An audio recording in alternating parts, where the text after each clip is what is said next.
बिस्मिल्लाहिर्रहमानिर्रहीम। अस्सलाम वालेकुम। डॉक्टर मुनव्वर हुसैन आपकी खिदमत में। और आज हमारे साथ बहुत ही एक बेहतरीन मेहमान हैं, इम्पोर्टेंट मेहमान हैं रशिया से, और इनका नाम है टैटिना कोरेवा। और इनका 15 साल का एक्सपीरियंस है मीडिया नैरेटिव, उसकी डीकंस्ट्रक्शन और मुख्तलिफ यूरोपियन अमेरिकन मीडिया और उसके अंदर बनने वाले नैरेटिव के ऊपर एक्सपर्टीज़ रखती हैं। इस वक्त जो नैरेटिव बन रहा है यूक्रेन की जंग के ऊपर, ईरान और अमेरिका की जंग के ऊपर, वो क्या नैरेटिव है और ख़ुद नैरेटिव डीकंस्ट्रक्शन होती किस तरह से है, ये वो बुनियादी सवाल है जो आज हम पूछेंगे टैटिना कोरेवा से। Tatiana, first of all thank you very much for your time and valuable time indeed for our show. I'm glad to be here. Thank you. Thank you. My first question is that you have a 15 years experience of making a media narrative and deconstructing these narratives in Russia, in Europe, in United States of America. So how you do this job, how this deconstruction is done, because postmodernists, they believe that reality is the same reality which existed centuries back, and whatever is present in front of us, this is all done for a certain objectives. We must understand the very process of theorization and the cognitive interest behind these theorization and narrative making. So how do you see this development, because you have a very vast experience in that? Well, I think that the general idea in terms of narratives hasn't really changed that much. It's the skills and the tools that have changed, but the general idea, it's always about the why, what somebody wants you to believe and for what specific reason. And for that respect, national, state, international state media, they've always been kind of, at least when I joined, when I came to work for RT, for instance, I was very clear on the idea that the media war was already ongoing. And I think that, especially from, if you're coming from a country like Russia or like Pakistan, the first kind of time that you get acquainted with narratives is when you watch movies, especially when you watch American movies. And then you see the things that somebody wants you to believe, for instance, about your country. And I think for many Russians, I don't believe that everybody questions those things, but you do get confronted with them very early on when you see, specific way that Russians are portrayed in Hollywood movies, or, people coming from the global south. Those are very specific ideas that, and then when you at some time you realize that people actually believe that, and then you kind of begin questioning if you do. But for me, it was very obvious that the media war was already ongoing and was very, very active. So it was an interesting thing to do, to get kind of to get to deconstruct narratives that were being thrown at you, and to understand the why, what was behind that narrative, what was the incentive. And I think that's a deeply practical thing.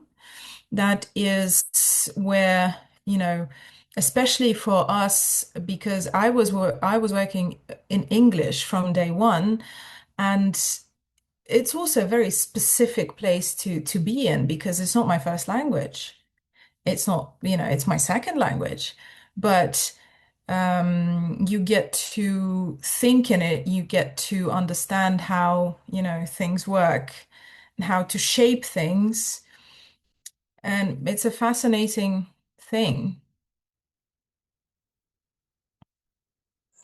Excellent. No doubt it is a fascinating thing, especially in Russia, though Russia remains, and still it is a power, a very powerful country and key player in international system. So they have to understand what is going on in the West and United States of America regarding their policies and narrative making vis-a-vis Russia. So the narrative which is being constructed in the US, in the West, regarding Ukrainian war, How do you see this? What are the cognitive interests behind it? Keeping in mind the very proposal that was given by George F. Kennan in 1948 and 49, that containment should be done with patience, but the mindset of the Russian people may be changed through propaganda. So, still they have the same agenda, or it is something different?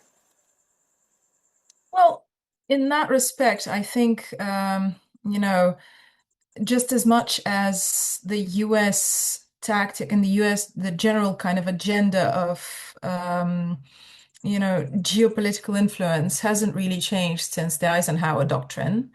Um, in the same way, I do believe that in general, that belief is still very strong.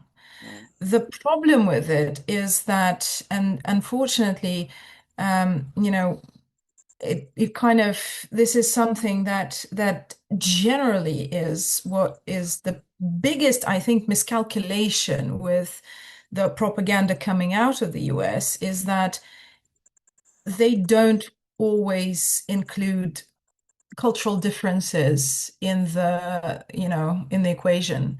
So there is a lot of propaganda. I mean, we live in the world full of propaganda, and it's very much directed at Russian people, just as much as I believe it's, everywhere throughout, be that Russia, Pakistan, India, least of all China, probably, inside the country for obvious reasons. Um, the problem is they don't account for cultural difference, do they? It's kind of a very the approach is that they kind of broadcast on the same frequency outside as inside, and that sometimes that miscalculation is very dramatic. But I do believe that the idea of containment is very much still there, and it has been because we've seen the world through this kind of idea of hegemony for the US, and the whole idea and the premise of this hegemony holds on the idea that no power ever comes, close. There's just one superpower. So in that respect, containment has always been the plan and has always been behind the narratives that come out of them. Tatiana, since you talked about this cultural difference, this is very important concept. Do you think because they don't understand the very cultural difference between Russia and America, between America and Iran, between America and Pakistan, this is a major cause of their failure of their policies because they are ignoring the very superstructure of these societies? What would you qualify as a failure, though, in this respect? For instance, today Wali Nasser, a known scholar of United States of America, he said that American administration and American military seem to be very confused how to punish Iran. Even they have emailed and sent different messages to different military bases in the Middle East to give suggestions, unconventional ideas, how to tackle Iranian threat. And in my viewpoint, as you mentioned, the cultural difference, they are failed to understand the very culture of Iran, which is based on centuries, the Achaemenid Empire, the civilizational perspective. And Americans, they think that they have to be replica of America, like they are expecting the same from China, that 6,000 years old civilization, 600 years old civilization must be like them. And it cannot be done. Well, yes and no, in the sense where, for all of that to be absolutely valid, that means that we're kind of taking the whole, expansion of democracy narrative at face value.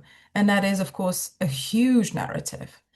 Um, if we take the Iranian conflict right now, do they really want to punish Iran? Or are there, more important things at play here?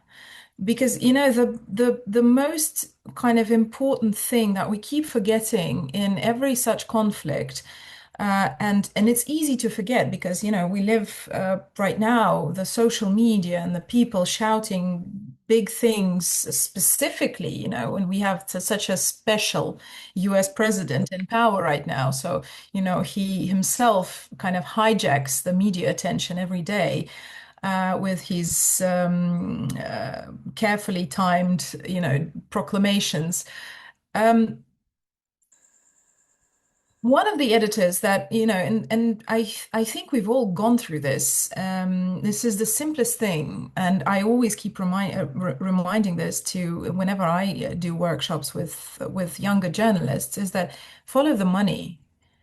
And if you follow the money, usually so many more things become kind of very apparent. Um, right now, we're in I believe, the fourth, if not the third, the fourth probably month of US being the number one oil exporter in the world. They've surpassed Saudi Arabia, they've surpassed Russia. Do they need this conflict to end? Do they need the Strait of Hormuz unblocked? That's a big question. Again, the problem with us understanding US narratives also lies in the fact that we take those narratives at face value. Right now, we're still in August. What is the most important thing in terms of domestic politics in the US right now? It is the run up to the midterm election, and as a representative of the Republican Party, Donald Trump cannot lose that election for the party, because that would frankly make things very, very difficult for him for the 2 years ahead, and he still has 2 years of his presidency ahead. In this respect, again, any sort of resolution of this conflict in Iran would have to come closer to the election, and the election is in November. He doesn't need any sort of solution right now, because if he has, even if, even if there's some sort of huge victory that he announces today, the voters will forget about it by the end of October. So politically, domestically, and we need to remember that every president of a country, any country, by default, first and foremost, cares about what happens at home, not what happens abroad. It is the domestic policies that always run the agenda. So for Donald Trump, and in that respect, Israel is actually on the same timeline, because for the Israelis, they head to the polls in the end of October. And security has always been the winning card when it comes to Israeli elections. So for Benjamin Netanyahu, he also would prefer any serious kind of, development in this conflict to come in October, not in August, because voters just don't have long enough memories. So in this respect, what is happening right now, the procrastination, why is it not favorable to Donald Trump? He's making money. They've sold a lot of kind of emergency oil stockpiles. He's said it very, very, very many times that we're making billions off selling Venezuelan oil. We're just not listening. So in this respect, again, whenever he talks about punishing Iran or whatnot, the reality looks different when you follow the money, for instance. And that's just one aspect of it. There's also the military aid that he's selling to Gulf countries. Because, in layman's terms, I'm not a military expert, but um, we can, again, project that every drone that is sent to hit any sort of American base in the Gulf is hit by a rocket. Where does that rocket come from? Who produces it? It's an American rocket. So every set rocket has to be replaced. and who's going to sell them and who's going to get the money for it. There are so many things at play here. And the problem is that we kind of get dragged into the whole narrative of, America being threatened by Iran, and this is why this is happening. Well, let's face it, America's not threatened by Iran. America's thousands and thousands of kilometers away. But it is very much about influence. It is very much about the money. It is very much about containment. Tatiana, if I buy your argument, this is my last question. Do you think, I mean, this very strategy is serving larger American political, economic, security, and ideal interest? Because it is benefiting President Trump and his family as far as his business is concerned, or few friends maybe, but largely there is a survey conducted by the Pew Center, and in terms of image, China is far more advanced than the Americans, you know. So American as a powerful nation, militarily a powerful nation, a powerful economic, giant, has been compromised because of this war and military interventions in Iran, in Ukraine, threatening Panama and Greenland, and involvement in Taiwan issue. So do you see that this very geopolitics of United States of America is serving the larger historical foreign policy goals of United States of America? Well, again, it depends on where you're looking in terms of what does it serve. Are there more troubles in the Middle East due to this situation? Arguably, yes and no, but more yes than no. Is the Middle East kind of, again, from the American standpoint, this conflict is proving that they need American troops. They need American missiles. They need American military help. Is that how it's being taken in the Gulf state? That is a bigger question, but that goes to the same thing that we spoke about earlier, whether the US is actually calculating the cultural differences enough. Now, as a person who's lived in the Middle East, I do believe that they're not calculating them properly. That remains to be seen where the Gulf leaders want to take this. But as for the rest, it's not just Donald Trump's family. In terms of the party, for instance, the income from selling missiles and anti-air defense systems to the Gulf, that goes very much into the budget. Those companies, the military producers, will pay taxes. This will enrich the American economy a lot.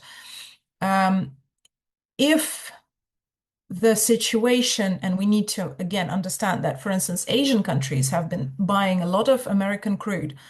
Those are for now emergency sales, but should that situation protract for a longer period of time, we might be looking at new long-term contracts that America could score from Asian countries, Japan, South Korea, even Thailand, if I'm not mistaken. If that happens, what have they lost, really?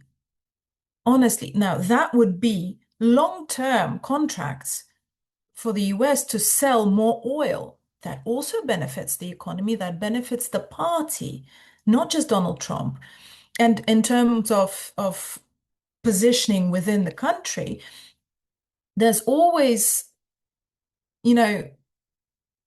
a kind of a two-sided coin, because if it doesn't really benefit the party, so far we do not know of Donald Trump's ambition of running for yet another term. He's not made that vocal. So there were a lot of speculations that he could change the Constitution. He hasn't done it so far. So for the next Republican candidate, there's always a position of running, saying, okay, this was wrong. We're doing it the right way. So you can always flip the script and make a new narrative. But again, if we follow the money, and money essentially, the basis of American dominance, a huge part of it is tied to the fact that we all still deal in dollars in terms of the global economy. So geopolitical interests and geoeconomical interests, they run very tight and very close to each other. So in that respect, again, if we look into the long run, for now, it is the middle of this situation. We're not near the end. For instance, I don't see the end being near. So we need to understand what actually is at play here. How more can they milk the situation to their advantage? Realistically, there are many more things that can come out of this crisis that would benefit the US hugely in terms of their international standing. And at the end of the day, it is still about the support for the party domestically in terms of domestic policies. And should it all go dramatically wrong domestically, they can always bring about a candidate who could say, okay, so this was wrong. This was Donald Trump, personally him. This is very much with the way he does what he does, that is very much an option for any candidate that the party decides to bring forth for the next election. Thank you very much, Tatiana Kukhareva.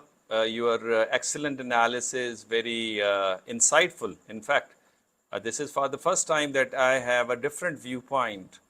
I think in my whole experience of social media, this is for the first time that I have talked about this narrative making and its deconstruction and how narratives are framed for the pursuance of party interest, maybe leadership interest. Anyway, thank you very much. It is really appreciated indeed that you have given a valuable time to our show. नाज़रीन, आपने गुफ्तगू सुनी टाटिना खुखैरिबा की, जिसमें वो समझती हैं कि ये जो नैरेटिव है ये अमेरिका अपने मफादात के लिए बनाता है। अब वो मफादात किस हद तक हल हो सकते हैं, हासिल हो सकते हैं, नहीं हो सकते, लेकिन जो उनका कंक्लूजन था कि अमेरिका टाइट रोप के ऊपर है जियो पॉलिटिक्स और जियो इकॉनमी की तरफ, क्या अमेरिका अपने पावर को सस्टेन कर पाएगा, लेकिन पैसे ज़रूर कमा रहा है और वेनेजुएला का ऑयल अपना वाइल सेल करके। आप अपने कमेंट से नवाजिएगा। इजाज़त दीजिए डॉक्टर मुनव्वर हुसैन को और टाटिना को। अल्लाह निगहबान।